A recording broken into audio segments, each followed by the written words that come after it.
Hi everyone, आज के video में आपका स्वागत है। आज के वीडियो की शुरुआत मैं आपको रजत गुप्ता जी की स्टोरी सुना के करता हूं। जिनको रजत गुप्ता जी के बारे में नहीं पता है, यहाँ पे उनका एक ब्रीफ रेज्यूमे है कि उन्होंने अपनी पढ़ाई करी आईआईटी दिल्ली से, फिर उन्होंने हार्वर्ड बिजनेस स्कूल से अपनी एमबीए की डिग्री कंप्लीट करी, फिर उन्होंने मैकेंजी नाम की एक संस्था है, दुनिया के टॉप जॉब्स में आती है, वहाँ पे उन्होंने नौकरी करी यूएस में रह के। फिर उन्होंने आईएसबी, जो इंडिया का एक प्रोमिनेंट बिजनेस स्कूल है, उसको भी स्टार्ट करा। अनफॉर्चुनेटली बहुत ज्यादा पैसा कमाने के बावजूद भी उन्होंने बहुत ज्यादा ग्रीड एग्जिबिट करा और इनसाइडर ट्रेडिंग में उन्हें जेल जाना पड़ा। यहाँ पे कुछ इंटरेस्टिंग फैक्ट्स और भी हैं कि जब उन्होंने हार्वर्ड बिजनेस स्कूल में अपनी एप्लीकेशन सबमिट करी थी तो सुब्रमण्यम स्वामी जी ने उनकी रिकमेंडेशन लेटर लिखा था। सिमिलरली जब उनको जेल जाना पड़ा था उस टाइम पे टेस्टिफाई करने कोफी अन्नान आए थे, जो यूएन के सेक्रेटरी जनरल थे। तो यहाँ पे हम एक ऐसी पर्सनैलिटी की बात कर रहे हैं जिन्होंने अपने टीनेज ईयर्स में, 20s में, 30s में, 40s में बहुत अच्छे इन्वेस्टमेंट्स करे होंगे, बहुत दबा के पैसा कमाया होगा, लेकिन अनफॉर्चुनेटली वो अपने ग्रीड को कंट्रोल नहीं कर पाए और उन्हें जेल भी जाना पड़ा। मैं बहुत सारे वीडियोस देख रहा था कि आपको अपने 20s में, 30s में कैसे इन्वेस्ट करना चाहिए। हर किसी ने बताया कि यार आपको ना यहाँ इन्वेस्ट कर देना चाहिए, वहां इन्वेस्ट कर देना चाहिए, इन बातों का ध्यान रखना चाहिए, लेकिन मैंने एक भी ऐसा वीडियो नहीं देखा जिसमें एक होलिस्टिक पर्सनालिटी डेवलपमेंट के बारे में बात करी गई हो।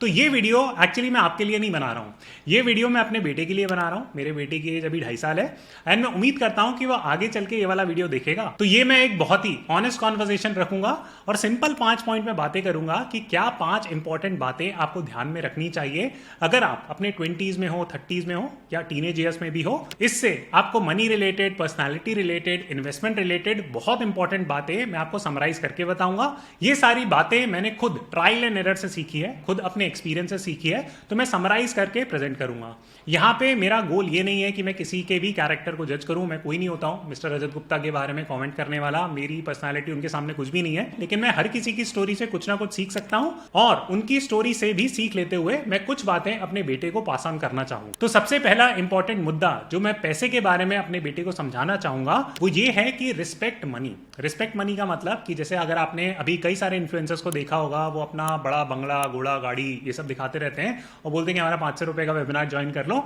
वो मेरे हिसाब से एक अच्छा ट्रेंड सेट नहीं हो रहा है। आपको इन सब चीजों के सामने नहीं भागना चाहिए। अगर आपके पास पैसा है भी तो भी आपको उसको रिस्पेक्टफुली खर्च करना चाहिए। मैं आपको एक कल्चरल एग्जांपल देता हूं। मेरे घर के बगल में एक शॉप है, वहां पे एक आंटी है, वो कोरिया से आई है, उनकी शादी एक इंडियन के साथ हुई है और वो लोग मिलकर एक डिपार्टमेंटल स्टोर चलाते हैं। तो जब मैं पहली बार उनके स्टोर पे गया, मैंने कुछ सामान खरीदा और मैंने उन्हें कुछ पैसे दिए।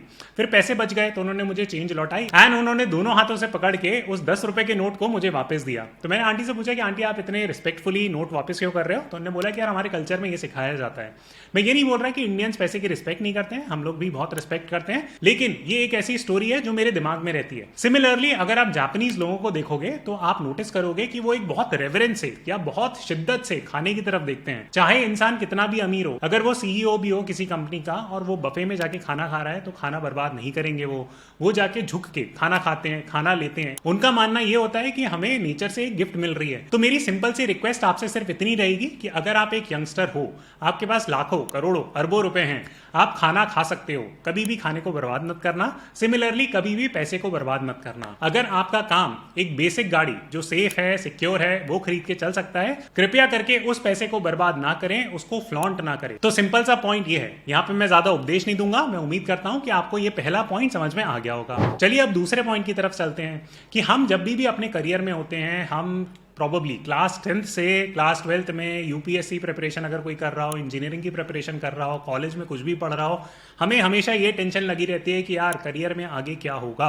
लेकिन अगर हम आगे थोड़ा सा ड्रिल डाउन करके देखें तो हमारा ये सवाल कि करियर में आगे क्या होगा वो थोड़ा सा कॉम्प्लिकेटेड सवाल है। हमारा एक बेटर क्वेश्चन ये होना चाहिए कि यार मैं पैसे कैसे कमा सकता हूं, क्योंकि अल्टीमेटली अगर आप पैसे से सिक्योर हो तो आपको करियर की टेंशन नहीं होगी। तो बेटर सवाल ये हो जाता है कि यार पैसे कैसे कमा सकते हैं लेजिटिमेट वे में। तो मेरे हिसाब से 3 तरीके के इनकम सोर्सेज होते हैं। पहले को बोलते हैं एक्टिव इनकम सोर्सेज, दूसरे को बोलते हैं पैसिव इनकम सोर्सेज और तीसरे को बोलते हैं इन्वेस्टमेंट इनकम सोर्सेज। तो अगर आप अपने टीन्स में हो या 20s में हो या 30s में हो तो आपको ये तीनों तरीके के इनकम सोर्सेज समझ में आने चाहिए। मैं फटाफट आपको छोटे से एग्जांपल से ये तीनों इनकम सोर्सेज समझा देता हूं। तो एक्टिव इनकम सोर्स का मतलब होता है कि अगर आप किसी नौकरी में हो, आप हर महीना जाते हो नौकरी, Monday to Friday, Saturday Sunday छुट्टी मिलती है, नेटफ्लिक्स वगैरह देखते हो, महीने में 20 दिन नौकरी करते हो और महीने के एंड में आपको कुछ पैसा मिल जाता जाता है। तो यहाँ पे आप क्या कर रहे हो, आप अपना टाइम कन्वर्ट कर रहे हो पैसे में। तो ये एक तरीके की एक्टिव इनकम सोर्स है कि आपको अपना एक्टिवली टाइम देना पड़ता है टू मेक मनी। तो ये तो हो गई active income source. Passive income source क्या होता है कि नींद में पैसे कमाना। अब ये नींद में पैसे कमाने जैसी चीज़ नहीं होती, हर चीज़ में आपको मेहनत करनी पड़ती है। लोग तो कुछ भी बोल देते हैं कि यार आप ना ई बुक लिख के डाल दो या कोर्स बना के डाल दो, अपने आप बिकता रहेगा, नींद में आप पैसे कमाते रहोगे। ऐसा नहीं होता। पैसा किसी भी फॉर्म में कमाने के लिए बहुत मेहनत करनी पड़ती है। लेकिन आपको ये पता होना चाहिए कि यार पैसिव इनकम टाइप की भी कोई चीज़ होती है जिसमें आपको एक्टिवली अपना टाइम नहीं देना पड़ता उस इनकम सोर्स को जिंदा रखने में। फॉर एग्जाम्पल, एक simplest form of passive earning होती है पैसे से पैसा कमाना, जिसको बोलते हैं इन्वेस्टमेंट इनकम। मान लीजिए कि आपने HDFC बैंक का स्टॉक खरीदा और आप स्टॉक खरीद के भूल गए, आपके पैसे तो लग गए और वो पैसा मार्केट में लगा हुआ है। कुछ टाइम बाद आपको क्या मिलेगा, डिविडेंड मिलेगा। तो वो क्या हो गया, वो एक तरीके की पैसिव इनकम स्ट्रीम हो गई। और किस तरीके की पैसिव इनकम स्ट्रीम हो गई, वो हो गई पैसे से पैसा कमाने वाली इनकम स्ट्रीम, जिसको बोलते हैं इन्वेस्टमेंट इनकम। तो इन तीनों तरीके की इनकम स्ट्रीम्स के बारे में आपको पता होना चाहिए कि एक्टिव इनकम क्या होती है, पैसिव इनकम क्या होती है और इन्वेस्टमेंट इनकम क्या होती है। और आपको अपनी लाइफ में ये कोशिश करनी चाहिए कि आप तीनों तरीके की इनकम स्ट्रीम बना पाओ। अब जो अगला पॉइंट आपको समझना है वो है द रिच फॉर्मूला। तो ये रिच फॉर्मूला क्या होता है, मैं आपको बोर्ड पे ले चलता हूं और समझाता हूं। अगर आप यहां पे देखो कि अगर आप 25 साल की उम्र तक 10 लाख रुपए सेव कर लो, आप बहुत मेहनत करते हो, अगर आपकी 20-22 साल में नौकरी लग जाती है और आप जोड़ तोड़ मरोड़ के 10 लाख रुपए सेव कर पाते हो। मैं ये नहीं बोल रहा कि ये बहुत आसान है, ये बहुत मुश्किल है 10 लाख रुपए सेव कर पाना 25-30 साल की उम्र में। लेकिन हाइपोथेटिकली अगर आपने 10 लाख रुपए सेव कर लिए तो मैथ ये बोलती है कि आप हर 5 साल में अपना पैसा ईजिली डबल कर सकते हो। तो ये मैथ बिठाते हैं, तो 30, 35, 40, 45, 50, 55, अगर आप ये पूरा मैथ देखो तो आपका टोटल अमाउंट निकल के आता है 60 साल की उम्र में 12.5 करोड़, जो एक काफी अच्छा खासा अमाउंट है। मैं यहाँ पे ये आर्ग्यू नहीं कर रहा कि यार इन्फ्लेशन नहीं खाएगा आपका पैसा, डेफिनेटली इन्फ्लेशन आपका पैसा कम कर देगा वगैरह वगैरह। लेकिन मैं एक इंपॉर्टेंट मैसेज ये देना चाहता हूँ कि लोग रिटर्न के चक्कर में बहुत ज्यादा भागते हैं। वो ये इमेजिन करते हैं कि यार हमें हर साल अपना पैसा डबल करना है या FNO में जाना है या वहां पे जाके 50% रिटर्न हर महीना कमाना है। तो ऐसी चीजें करने की आपको कोई जरूरत नहीं है। अगर आप सेंसिबली हर 5 साल में अपना पैसा डबल करते चलो तो भी आपका एक अच्छा खासा कॉर्पस बन जाएगा। तो ऐसा नहीं है कि आपको बहुत ग्रीड दिखाने की जरूरत है या फिर बहुत सारे बेतुके एक्सपेरिमेंट्स करने की जरूरत है। आपको सिर्फ सिंपल ये रिच इक्वेशन समझनी है कि आपका पैसा इजीली हर 5 साल में डबल हो सकता है। इसके लिए आपको कितना कैगर चाहिए, तो वो आपको मिलता है रूल ऑफ 72 से। 72 डिवाइडेड बाय 15। मैं 15% इसलिए बोल रहा हूं क्योंकि अगर आप ठीक ठाक स्टॉक्स भी पकड़ो या फिर डायरेक्ट इंडेक्स फंड इन्वेस्टिंग भी करो तो भी आपका 12 से 16% का रिटर्न बनाना बहुत डिफिकल्ट नहीं है, बहुत इजीली बनाया जा सकता है। इसलिए आपका पैसा हर 4.5 साल में डबल हो सकता है। अगर आप ये बेसिक इक्वेशन समझ जाओ तो आप लालच के पीछे नहीं भागोगे, आप सेंसिबल चीजों के पीछे भागोगे। अब नेक्स्ट इंपॉर्टेंट पॉइंट आता है कि अगर आप अपने 20s में हो या 30s में हो तो आपको इंपॉर्टेंट माइलस्टोन्स एस्टैब्लिश करना बहुत जरूरी हो जाता है। आपको बेसिक बात यह समझ में आनी चाहिए कि लाइफ में जो भी इंप्रूवमेंट आता है वो धीरे धीरे करके आता है, स्टेप बाय स्टेप मैनर में आता है। ऐसा नहीं होता कि बच्चा पैदा होता है सीधे मेडिकल इंस्टीट्यूट ज्वाइन कर लेता है और इसकी 3rd क्लास में होते होते शादी भी हो जाती है। आई डोंट नो, कुछ कल्चर्स में हो भी जाती है, मुझे नहीं पता, लेकिन जनरली जो चीजें होती हैं वो स्टेप बाय स्टेप फॉर्मेट में चलती हैं। तो आपके लिए थोड़ा सा पेशेंस रखना बहुत इंपॉर्टेंट हो जाता है। तो स्टेप बाय स्टेप मैनर कुछ इस तरीके से दिखता है। तो सबसे पहली चीज होती है कि आपकी लाइफ में होती है स्किल बिल्डिंग। जैसे आप स्कूल में जाते हो तो आपको ABCD से कहानी शुरू करते हैं। आप बेसिकली क्या स्किल डेवलप कर रहे हो, आप अपनी reading ability, writing ability develop कर रहे हो, लैंग्वेजेस का ज्ञान डेवलप कर रहे हो। तो ये सब बेसिक स्किल बिल्डिंग होती है। फिर आप कॉलेज में जाते हो तो आप क्या करते हो, आप थोड़े से ज्यादा स्पेशलाइज हो जाते हो। अगर आप मेडिकल की पढ़ाई कर रहे हो तो हो सकता है आप किसी की जान बचा लो। अगर आप इंजीनियरिंग कर रहे हो किसी प्राइवेट कॉलेज से तो हो सकता है आप टाइम वेस्ट कर रहे हो। नहीं, मैं मजाक कर रहा हूं, प्लीज इसको सीरियसली मत लेना। लेकिन इंपॉर्टेंट पॉइंट ये हो जाता है कि पहले स्टेप में आप कर क्या रहे हो, पहला जो फेज होता है आपकी लाइफ का उसमें आप स्किल बिल्डिंग कर रहे हो। तो अनलेस आपकी स्किल बिल्डिंग कंप्लीट नहीं हो जाएगी आप दूसरे और तीसरे स्टेप की तरफ नहीं बढ़ पाओगे। दूसरा स्टेप क्या होता है कि आप किसी तरीके की इन्वेस्टमेंट इनकम जनरेट करना शुरू करते हो। फॉर एग्जाम्पल, जब आपकी नौकरी लग जाती है और आपके हाथ में कुछ डिस्क्रेशनरी इनकम होती है तो आप जाके क्या करते हो, आप जाके उसको स्टॉक मार्केट में इन्वेस्ट कर दोगे, आप जाके उसको म्यूचुअल फंड में इन्वेस्ट कर दोगे। तो आपने किस तरीके की इनकम सोर्स बनाया, आपने इन्वेस्टमेंट इनकम सोर्स बनाया। आजकल 12-12, 13-13 साल के लोग ज्ञान दे रहे हैं कि यार I became a millionaire when I was 2। तो इस तरीके के वीडियोस देखने से कुछ नहीं होने वाला। बहुत कम ऐसे लोग होंगे जिनका यूट्यूब चैनल बहुत फेमस हो गया होगा जब वो 5-7 साल के होंगे और वो मिलियंस ऑफ डॉलर्स कमा पा रहे होंगे। आजकल लोग मिस्टर बीस्ट का एग्जाम्पल देते हैं कि भाई साहब उन्होंने तो 20 साल में एम्पायर खड़ा कर दिया, ये वो, हमें तो हसल कल्चर फोमो हो गया है। देखिए वो उनकी खुद की जर्नी थी, आप भी अपनी जर्नी के थ्रू जाओगे और अधिकतर लोगों की जर्नी इस स्टेप बाय स्टेप फॉर्मेट में बढ़ेगी, चाहे आपको अच्छी लगे चाहे बुरी लगे। कई लोगों की किस्मत बहुत अच्छी होती है, वो हार्डवर्किंग भी होते हैं तो उनको सक्सेस जल्दी मिल जाती है, लेकिन अधिकतर लोग इस स्टेप बाय स्टेप प्रोसेस से गुजरते हैं। मेरी मम्मी एक बहुत अच्छी बात बोलती हैं, शायद ये कोट किसी और का है लेकिन मैंने उनसे सुना था तो मैं बता देता हूं। तो उनने मेरे से सिंपल सी बात ये बोली थी कि किस्मत से ज्यादा और वक्त से पहले किसी को कुछ नहीं मिलता। मैं खुद इन तीनों दौर से गुजर चुका हूं। मैंने बहुत पढ़ाई लिखाई भी करी, मैंने बहुत नौकरी भी करी, फिर मैंने जाके बिजनेसेस भी स्टैब्लिश करे, फिर मैंने जाके यूट्यूब पे भी आया। कहना मैं ये चाहता हूं कि आजकल आपको थोड़ा सा फोमो हो गया होगा कि यार 12-12, 15-15 साल के बच्चे बड़े फेमस हो रहे हैं, मैं कॉलेज जाके अपना टाइम वेस्ट कर रहा हूं। क्या मैं ठीक कर रहा हूं? आप बिल्कुल ठीक कर रहे हो। क्यों? क्योंकि आप इस स्टेप बाय स्टेप प्रोसेस से गुजर रहे हो, इसमें कोई खामी नहीं है। तो 100 बातों की एक बात यह है कि आपको इंपॉर्टेंट माइलस्टोन्स अपनी लाइफ में पता होने चाहिए। सबसे इंपॉर्टेंट माइलस्टोन यह होता है कि आपको एक जर्नी के थ्रू जाना पड़ेगा जो एक स्किल बिल्डिंग जर्नी होती है। सबसे पहले किस तरीके की जर्नी होगी? एक स्किल बिल्डिंग जर्नी होगी। उसके बाद आप उस स्किल को पैसे में कन्वर्ट करोगे, इन्वेस्टमेंट इनकम बनाओगे, फिर किसी फाइनल स्टेज पे जाके आप पैसिव इनकम की तरफ बढ़ोगे।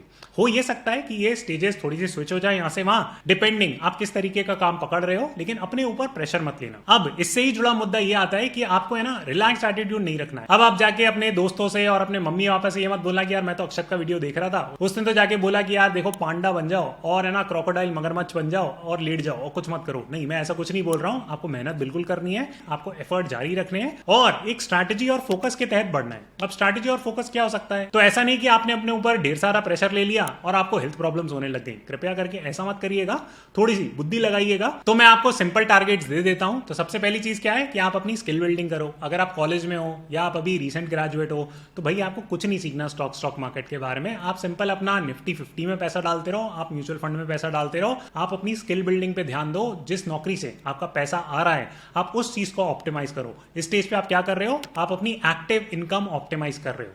मेरे पास इतने सवाल आते हैं कि यार एफएनओ कर लें या ट्रेडिंग कर लें, ये कर लें वो कर लें। भाई अगर आप ट्रेडिंग कर भी लोगे, अब आप मेरे को एक सिंपल सी बात बताओ कि नितिन कामत जी या निखिल कामत जी का एक स्टेटमेंट था जो ज़ीरोधा चलाते हैं, उनके हिसाब से उन्होंने खुद बताया कि भाई 99% ट्रेडर्स जो हैं हमारे प्लेटफॉर्म पे वो एफडी का रिटर्न भी बीट नहीं कर पाते। और कॉलेज स्टूडेंट्स के मैसेजेस आते हैं मेरे पास कि अक्षत यार फुल टाइम ट्रेडर बन जाए। नहीं भाई, बिल्कुल मत बनना। पहले आप अपनी स्किल बिल्डिंग पे फोकस करो, जो भी आपका एक्टिव जॉब है आप उसको ऑप्टिमाइज करो। अब हो सकता है कि ट्रेडिंग आप फुल टाइम करियर बनाना चाहते हो तो बात अलग है, उसको आप उस तरीके से देखना, लेकिन आपकी primary job in your 20s is what it is to optimize your skill. एक बार आपका स्किल ऑप्टिमाइजेशन हो जाए फिर आप सिंपल टारगेट पकड़ो कि यार अब मुझे इन्वेस्टिंग के बारे में भी सीखना है, इन्वेस्टमेंट इनकम बनानी है और हर साल एक पैसिव इनकम सोर्स बनाना है। अगर आप जानना चाहते हो कि मेरे कितने पैसिव इनकम सोर्सेज हैं और मैंने वो पैसिव इनकम सोर्सेज कैसे बनाए, तो मैं एक वीडियो लिंक कर देता हूं मेरे 17 पैसिव इनकम सोर्सेज का, तो आप जाके वो देख सकते हो, आपको कुछ आइडियाज भी मिल जाएंगे। और अगर आपने बहुत सारे पैसे कमा लिए तो आपको टैक्स भी भरना पड़ेगा, तो आप जाके टैक्स बडी चेक कर सकते हो, लिंक भी दी गई है डिस्क्रिप्शन बॉक्स में। और आपको बहुत अच्छी सर्विसेज मिलेंगी टैक्स बडी की तरफ से और वो आपकी टैक्स ऑप्टिमाइजेशन और टैक्स प्लानिंग में भी मदद कर देंगे। तो आप जाके टैक्स बडी की टीम से जरूर बात कीजिएगा। अब एक बार आपने सारी तरीके की इनकम स्ट्रीम्स के बारे में जान लिया तो आपको खुद आइडिया लग जाएगा कि यार मैं एक्टिव इनकम बनाने में अच्छा हूं कि मुझे नौकरी ही करनी चाहिए कि या मुझे जाके बिजनेस करना चाहिए या फिर मैं अपने इन्वेस्टमेंट इनकम पे जी सकता हूं। तो आपको आइडिया लग जाएगा। लेकिन ये आइडिया आपको कब लगेगा? ये आइडिया आपको तब लगेगा जब आप तीनों तरीके की इनकम स्ट्रीम डेवलप करना शुरू करोगे। तब आपको खुद ये समझ हो जाएगी कि क्या आप चीज कर सकते हो वर्सेस क्या आप चीज नहीं कर सकते। एक बार आपको इन चीजों का ज्ञान हो गया फिर आपका अगला स्टेप ये आता है कि आपको अपनी पर्सनैलिटी कल्टीवेट करनी पड़ेगी। अगर आप 20s या 30s में हो तो आप अपनी खुद की पर्सनैलिटी के बारे में समझो। मैं एक छोटे से एग्जांपल से बताता हूं। देखिए दुनिया में नाना प्रकार के लोग होते हैं, हर कोई बिजनेस स्टार्ट नहीं कर सकता, हर कोई नौकरी नहीं कर सकता, हर कोई सरकारी नौकरी नहीं कर सकता, हर कोई प्राइवेट नौकरी नहीं कर सकता। लोग आपस में लड़ते रहते हैं कि यार सरकारी नौकरी बेस्ट है, कई लोग ये बोलते हैं कि नहीं यार इन्फोसिस में नौकरी बेस्ट है, कई लोग ये बोलते हैं कि यार बायजूस में नौकरी बेस्ट है। नहीं, मैंने आज तक किसी से ऐसा नहीं सुना, लेकिन मैं उम्मीद करता हूं कि आपको ये बेसिक पॉइंट समझ में आ गया होगा कि हर किसी का पर्सनालिटी टाइप अलग होता है। कई लोग यार बिजनेस बनाने में अच्छे होते हैं, कई लोग नौकरी करने में अच्छे होते हैं, कई लोग अलग अलग एरियाज में अच्छे होते हैं। अब आपको ये प्रेशर नहीं लेना है कि आपने लिंक्डइन में पढ़ा कि भाई these days it is very good to build businesses, build like 50 income streams. अब आप पगला गए, अब आपका हो गया दिमाग खराब कि नहीं यार, आप नौकरी वोकरी नहीं करनी, अब तो जाके हम एक्सपेरिमेंट करेंगे। आपने बिजनेस स्टार्ट करा, वो बिजनेस डूब गया और जो नौकरी थी वो भी चली गई। तो ऐसी सिचुएशन ना आए, इसके लिए 20s में ये इंपॉर्टेंट हो जाता है कि आप एक्सपीरियंस करो लाइफ का। जैसे कि मैं आपको खुद के अपने छोटे से एग्जाम्पल से बताता हूँ कि मैं जब नौकरी करता था तो मैं बहुत हार्डवर्किंग था, 15 घंटे काम करता था, अच्छी जगह पे काम करता था, अच्छा पैसा मिलता था, सब कुछ था। लेकिन मैं हमेशा ये सोचता था कि यार अपना खुद के काम में इतनी मेहनत करूं तो मेरे को तो बहुत रिटर्न मिलेगा। तो इसलिए मैंने अपने खुद के बिजनेसेस बनाने पे फोकस करना शुरू करा। अब ऐसा नहीं था कि पहले दिन मुझे ज्ञात हो गया कि यार भाई साहब मैं तो बिजनेस बनाने में एक्सपर्ट हूंगा, मैं तो फटाफट बिजनेस बनाता जाऊंगा और मेरी 1500 इनकम स्ट्रीम्स हो जाएंगी। ऐसा कुछ भी नहीं था। आपको धीरे धीरे करके एक्सपेरिमेंट कर करके चीजें समझ में आती हैं, अपनी खुद की पर्सनैलिटी के बारे में पता चलता है। जब आप बिजनेस बनाने निकलते हो तो आपको पता चलता है कि कितने लोगों से आपको खिचकिच मगजमारी करनी पड़ती है। आपको खुद समझ में आ जाता है कि आप किन चीजों में अच्छे हो और किन चीजों में वीक हो। तो इसलिए आपको अपनी खुद की पर्सनैलिटी को समझना बहुत इंपॉर्टेंट हो जाता है। अब खुद की पर्सनैलिटी को समझते हुए दो चीजें आती हैं। सबसे पहली चीज होती है ग्रीड कंट्रोल। ग्रीड कंट्रोल का मतलब मैं आपको महात्मा गांधी जी के कोट से समझाता हूं। उन्होंने एक बहुत इंटरेस्टिंग कोट दिया था जो कुछ इस तरीके का था, the world has enough for everyone's need but not for everyone's greed. तो इसलिए आपको अपने खुद के ग्रीड को कंट्रोल करना बहुत इंपॉर्टेंट हो जाता है। अब ग्रीड क्या था, मैंने आपको शुरुआत में बताया था कि भाई जैसे रिटर्न एक ग्रीड हो गया, stock market return, FNO return, ये सारी चीजें ग्रीड ओरिएंटेड हो जाती हैं।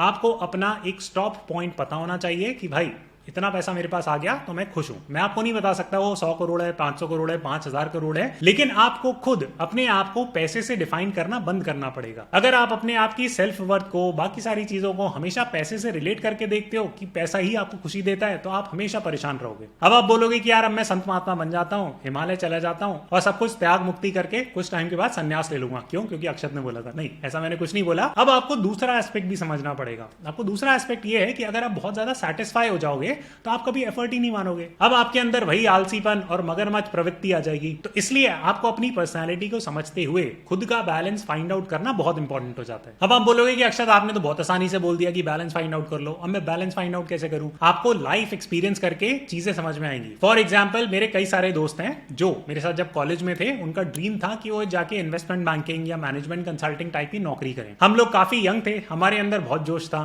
तो भाई साहब दिन रात प्रिपरेशन, ये वो फलाना ढींगा, और फिर नौकरियां भी अच्छी अच्छी लग गई मेरे दोस्तों की, मेरी, सबकी। फिर कुछ टाइम बाद जब मैंने उनसे बात करी तो उनको लगा यार पैसे बहुत कमा लिए हैं लेकिन मजा नहीं आ रहा नौकरी में। क्यों? क्योंकि कभी वर्क लाइफ बैलेंस के बारे में सोचा ही नहीं। तो आपको ये सब चीजें कब समझ में आती है? जब आप लाइफ खुद एक्सपीरियंस करते हो तब समझ में आती हैं।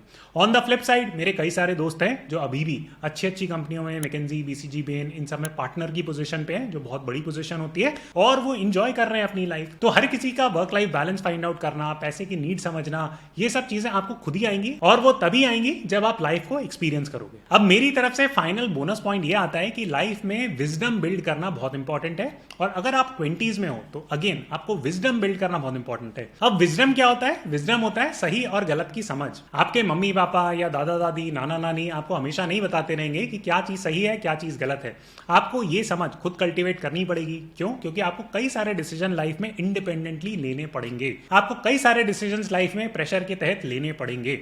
आपको कई सारे डिसीजन अपने पेरेंट्स, ग्रैंड पेरेंट्स के खिलाफ लेने पड़ेंगे। तो उस सेंस में आपको खुद को ये आइडिया होना चाहिए कि क्या चीज सही है, क्या चीज गलत है। ये एक फॉर्म ऑफ विजडम हो गई। दूसरी फॉर्म ऑफ विजडम क्या हो गई? वो हो गई बैलेंस ढूंढना। तीसरी फॉर्म ऑफ विजडम क्या हो गई? कि आपको पैसे की एग्जैक्ट जरूरत क्या है। चौथी फॉर्म ऑफ विजडम क्या हो गई? कि आप खुद को कैसे डिफाइन करते हो। तो अगर मुझे कुछ इंपॉर्टेंट पॉइंट्स इस वीडियो से रिकैप करने हो तो सबसे इंपॉर्टेंट पॉइंट ये है कि आपकी लाइफ एक स्टेप बाय स्टेप फॉर्मेट में बढ़ेगी। आप पैसे के पीछे बहुत ज्यादा भागोगे तो उससे कोई फायदा नहीं है। आप बहुत मेहनत कर सकते हो, आप बहुत फोकस और शिद्दत से काम कर सकते हो, आप अपने आप को बेहतर समझ सकते हो, और काफी सारे खुद के एक्सपेरिमेंट्स रन करके आप ये समझ सकते हो कि आप किन चीजों में अच्छे होगे और किन चीजों में खराब होगे। तो उस पर्सपेक्टिव से आपको फिर इस तरीके के वीडियोस देखने की कभी जरूरत नहीं होगी।